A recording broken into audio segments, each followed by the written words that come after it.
Hey everyone, welcome back to Tab Remote Coast Business Boost. Today we are going to talk about time blocking. Now, I know most of you are thinking, brah, I time block every day.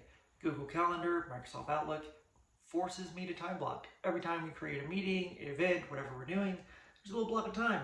Pops right up on our calendar. It's great. It's a super useful tool and awesome technique if used appropriately. Now, I say that because most people don't use it appropriately. What do I mean by that? So let's say you schedule a meeting downtown away from your office. When you go to that meeting, do you account for the commute time from your office to the meeting and then from the meeting to your office? Let's say it takes 15 minutes to get to your meeting that you know is an hour long. Did you time block an hour and a half for that meeting? Most people don't. They just do the 1 hour block. This is a trick of the calendar at this point, because then it looks like you have a lot more time to do things when in reality you don't.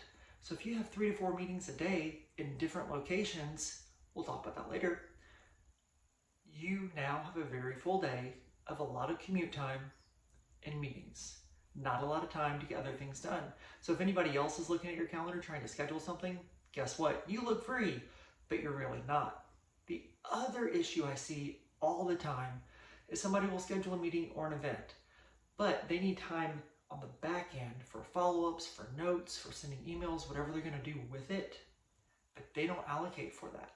They say, yep, meeting, but they need an extra 15, 20 minutes to do other things for that meeting, either on the front end or the back end. That's not allocated for. So again, you are not allocating time appropriately for that one task that you have to do. So a 1 hour meeting could actually be an hour and a half to 2 hours that we don't actually put on our time block calendar. Let's go back to tasks for just a second, because whenever we do a task, do we time block for that? Some people do, some people don't. If it's a quick, easy task, we usually don't time block. But if it's a longer task, we probably need to time block that out, especially if it's something that's going to take long periods of time.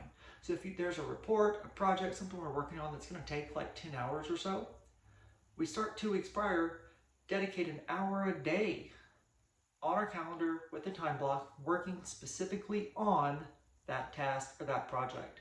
That way we are scheduling out our calendars appropriately, using our time blocking to the best way that we possibly can. There are a lot of other cool techniques and resources that we can use with time blocking as long as we do it effectively.